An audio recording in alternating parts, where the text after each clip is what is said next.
Hello everyone, ಎಲ್ಲರೂ ಹೇಗಿದ್ದೀರಾ? ಚೆನ್ನಾಗಿದ್ದೀರಾ ಅಲ್ವಾ? ನಾನು ಕೂಡ ತುಂಬ ಚೆನ್ನಾಗಿದ್ದೀನಿ. ಸೊ ಇವತ್ತು ನಿಮಗೆ ಒಂದು ಟೇಸ್ಟಿಯಾಗಿರುವಂತಹ ರೆಸಿಪಿನ ತೊಗೊಂಡು ಬಂದಿದ್ದೀನಿ. ಏನು ಗೊತ್ತಾ? ಗೆಸ್ ಮಾಡ್ತೀರಾ? ಸೊ ಇವತ್ತು ನಾನು ಬೀಟ್ರೂಟ್ ಪಲ್ಯ ಹೇಗೆ ಮಾಡೋದು ಅಂತ ತೋರಿಸ್ಕೊಡೋಣ ಅಂತ ಅಂದ್ಕೊಂಡಿದ್ದೀನಿ. ಸೊ ಬೀಟ್ರೂಟ್ ಪಲ್ಯ ಜಾಸ್ತಿ ಎಲ್ಲರೂ ಇಷ್ಟಪಡೋದಿಲ್ಲ. ಸೊ ಕೆಲವ್ರು ಏನು ಮಾಡ್ತಾರೆ ಅಂದರೆ ತುರಿದ್ಬಿಟ್ಟು ಬೀಟ್ರೂಟ್ ಪಲ್ಯನ ಮಾಡ್ತಾರೆ. ಅದು ಕೆಲವ್ರಿಗೆ ಇಷ್ಟ ಆಗುತ್ತೆ, ಕೆಲವ್ರಿಗೆ ಇಷ್ಟ ಆಗೋದಿಲ್ಲ. ಸೊ ಇವತ್ತು ನಾನು ಬೀಟ್ರೂಟನ್ನು ಕಟ್ ಮಾಡಿ ಯಾವ ಥರ ಪಲ್ಯ ಮಾಡೋದು ಅಂತ ತೋರಿಸ್ಕೊಡ್ತೀನಿ, ಟೇಸ್ಟಿಯಾಗಿ ಯಾವ ಥರ ಮಾಡೋದು ಅಂತ. ಸೊ ಈ ಬೀಟ್ರೂಟ್ ಪಲ್ಯನ ಚಪಾತಿ ಜೊತೆ ಅಥವಾ ಅನ್ನ ಸಾಂಬಾರು ಜೊತೆ ಪಲ್ಯ ಥರ ನೀವು ತಿನ್ಬೋದು. ಸೊ ಇದು ತುಂಬ ಟೇಸ್ಟಿಯಾಗಿರುವಂತಹ ಬೀಟ್ರೂಟ್ ಪಲ್ಯ.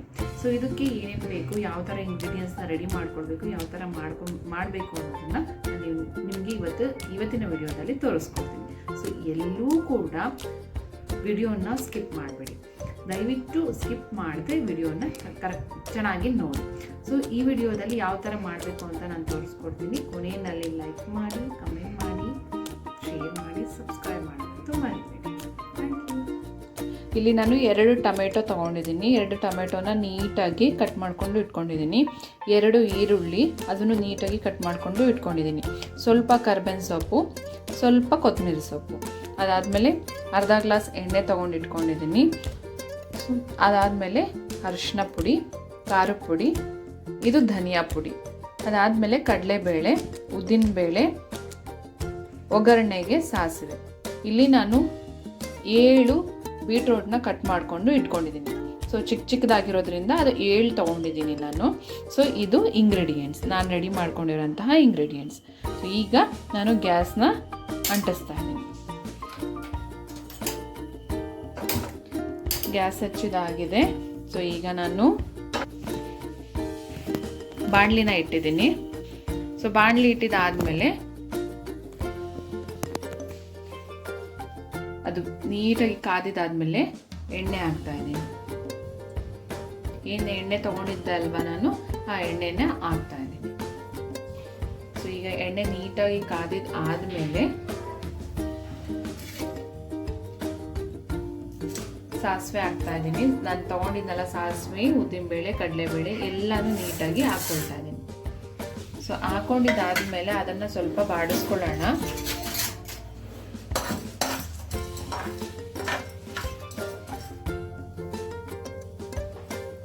ನೀಟಾಗಿ ಬಾಡಿಸ್ಕೊಂಡು ಅದು ಸ್ವಲ್ಪ ಕೆಂಪು ಉರಿ ಬರೋವರೆಗೂ, ಕೆಂಪಗಾಗೋವರೆಗೂ ನಾವು ಬಾಡಿಸ್ಕೊಳ್ಬೇಕು.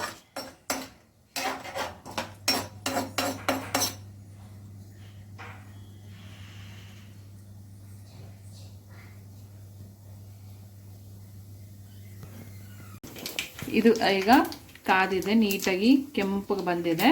ಸೊ ಅದಾದಮೇಲೆ ಈರುಳ್ಳಿ ಹಾಕ್ಕೊಳ್ತಾ ಇದ್ದೀನಿ. ನೋಡ್ತಾ ಇರ್ಬೋದು ನೀವು, ಎಣ್ಣೆ ಕಾದಿದೆ, ಕೆಂಪಗಾಗಿದೆ ಅಲ್ವಾ ಎಲ್ಲ ನಾವು ಹಾಕ್ಕೊಂಡಿದ್ದೆಲ್ಲ. ಸೊ ಈಗ ಈರುಳ್ಳಿ ಹಾಕ್ಕೊಳ್ತಾ ಇರ್ಬೇಕಾದ್ರೆ ನಿಮಗೆ ಸೌಂಡ್ ಕೇಳಿಸ್ತಾ ಇರ್ಬೋದು. ಈರುಳ್ಳಿ ಹಾಕ್ಕೊಂಡಿದ್ದಾದಮೇಲೆ ಕರಿಬೇವು ಹಾಕ್ಕೊಳ್ತಾ ಇದ್ದೀನಿ.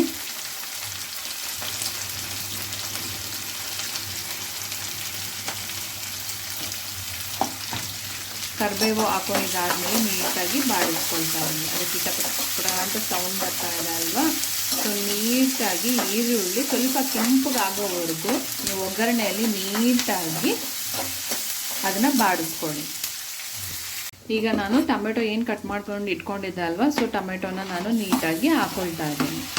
ಸೊ ಟೊಮೆಟೊ ಹಾಕಿದಾದಮೇಲೆ ಅದ್ರ ಜೊತೆಗೆ ಉಪ್ಪನ್ನು ಕೂಡ ನೀವು ಟೇಬಲ್ ಸಾಲ್ಟ್ನ ಸ್ವಲ್ಪ ಸೇರಿಸ್ಬೇಕಾಗತ್ತೆ. ಯಾಕಂದರೆ ಟೇಬಲ್ ಸಾಲ್ಟ್ ಅದ್ರ ಜೊತೆಗೆ ಸೇರಿಸಿದಾಗ ಅದು ಬೇಗ ಬೇಯುತ್ತೆ. ಸೊ ನಾನಿಲ್ಲಿ 2 ಟೇಬಲ್ ಸ್ಪೂನ್ ಉಪ್ಪನ್ನು ಯೂಸ್ ಮಾಡ್ತಾ ಇದ್ದೀನಿ, ಟೇಬಲ್ ಸಾಲ್ಟನ್ನ. ಅದ್ರ ಜೊತೆಗೆ ಅರಿಶಿನ ಪುಡಿನೂ ಹಾಕ್ಕೊಳ್ತಾ ಇದ್ದೀನಿ. ಸೊ ಅರಿಶಿನ ಪುಡಿನೂ ಮತ್ತು ಸಾಲ್ಟನ್ನು ಹಾಕ್ಕೊಂಡಾಗ ಬೇಗ ಬೇಯುತ್ತೆ, ಟೊಮೆಟೊ ಈರುಳ್ಳಿ ಬೇಗ ಬೇಯುತ್ತೆ.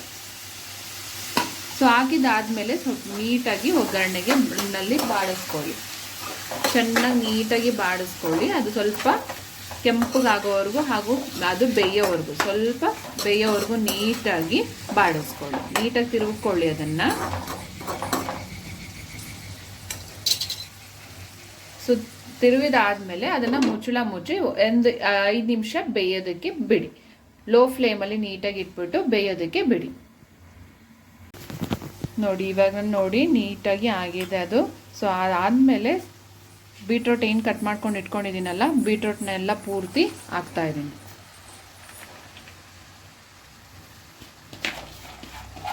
ಸೊ ಬೀಟ್ರೋಟ್ನ ನೀಟಾಗಿ ಹಾಕ್ಕೊಂಡು ನೀಟಾಗಿ ಅದನ್ನು ಬಾಡಿಸ್ಕೊಳ್ಳಿ.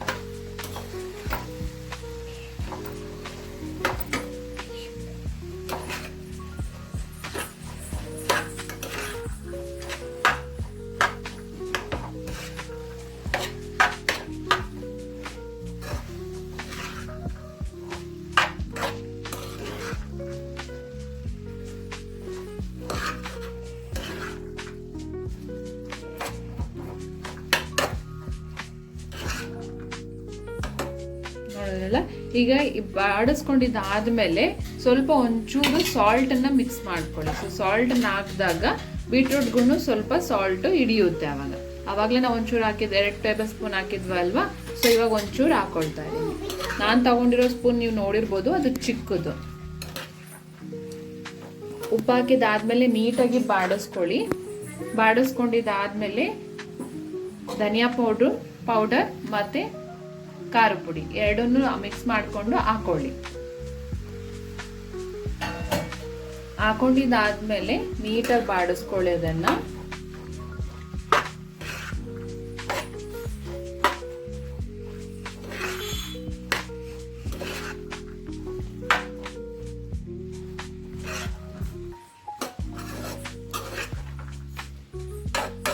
ಒಂದು 2 ನಿಮಿಷ ನೀಟಾಗಿ ಬಾಡಿಸ್ಕೊಂಡು ಕರೆಕ್ಟಾಗಿ ಅದು ಸಾಲ್ಟ್ ಹಿಡಿಯೋದಕ್ಕೆ ಹಾಗೆ ಖಾರ ಪುಡಿ ಹಾಕಿರ್ತೀವಲ್ಲ, ಖಾರ ಪುಡಿ ಧನಿಯಾ ಪುಡಿ ಎಲ್ಲ ಹಿಡಿಯೋವರೆಗೂ ನೀಟಾಗಿ ಬಾಡಿಸ್ಕೊಳ್ಳಿ. ಸೊ ಬಾಡಿಸ್ಕೊಂಡು ಆದಮೇಲೆ 1 ಲೋಟ ಚಿಕ್ಕ ಲೋಟದಲ್ಲಿ ನೀರನ್ನು ಹಾಕಿ, ಯಾಕಂದರೆ ಅದು ತಳ ಹಿಡಿದು ಬಿಡುತ್ತಲ್ವಾ. ಸೊ ನೀಟಾಗಿ ನೀರನ್ನು 1 ಚಿಕ್ಕ ಲೋಟದಲ್ಲಿ ನೀರನ್ನು ಹಾಕಿದಾದ್ಮೇಲೆ ನೀಟಾಗಿ ಅದನ್ನು ಕೂಡ ನೀಟಾಗಿ ಬಾಡಿಸ್ಕೊಳ್ಳಿ. ನೀರು ಹಾಕಿಲ್ಲ ಅಂತ ಅಂದಾಗ ನಾವು ತಗೊಂಡಿರೋ ಟೊಮೆಟೊ 1 ಟೊಮೆಟೊ 2 ಟೊಮೆಟೊ ಅಲ್ವಾ. ಸೊ ಅದು ಸಾಕಾಗೋದಿಲ್ಲ, ಆಮೇಲೆ ತಳ ಹಿಡ್ಕೊಂಡ್ಬಿಡುತ್ತೆ.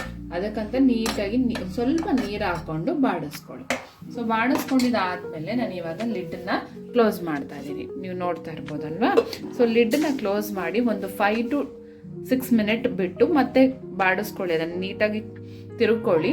ಅದಾದಮೇಲೆ ಚೆಕ್ ಮಾಡಿ ನಿಮಗೆ ಬೆಂದಿದೆಯಾ ಇಲ್ವಾ ಅಂತ ನೋಡಿಕೊಂಡು ಅದನ್ನು ನೀವು ನೀಟಾಗಿ ಮತ್ತೆ ಒಂದು 5 ಮಿನಿಟ್ಸ್ ಬಿಟ್ಟು ನೀವು ಚೆಕ್ ಮಾಡ್ಬೋದು. ಚೆಕ್ ಮಾಡಿದಾದ್ಮೇಲೆ ಬೆಂದಿದ್ರೆ ಆಫ್ ಮಾಡ್ಕೊಳ್ಳಿ, ಸರ್ವ್ ಮಾಡ್ಕೊಳ್ಳಿ. ಇಲ್ಲ ಅಂತಂದರೆ, ಯಾಕಂದರೆ ಇದು ಬೀಟ್ರೂಟ್ ಅಲ್ವಾ, ಸ್ವಲ್ಪ ಬೇಯೋದಕ್ಕೆ ಸ್ವಲ್ಪ ಟೈಮ್ ತಗೊಳುತ್ತೆ. ಸೊ ನೀವು ಅದು ಯಾವ ಥರ ಬೆಂದಿದೆ ಅಂತ ನೋಡ್ಕೊಂಡಿದ್ದಾದ್ಮೇಲೆ ನೀವು ಗ್ಯಾಸನ್ನು ಆಫ್ ಮಾಡ್ಕೊಳ್ಬೋದು. ಸೊ ನಾನು ಇವಾಗ 5 ಮಿನಿಟ್ಸ್ ಬಿಡ್ತಾ ಇದ್ದೀನಿ. 5 ಮಿನಿಟ್ಸ್ ಬಿಟ್ಟಿದ್ದಾದ್ಮೇಲೆ ಮತ್ತೆ ನಾನು ನಿಮಗೆ ತೋರಿಸ್ತೀನಿ.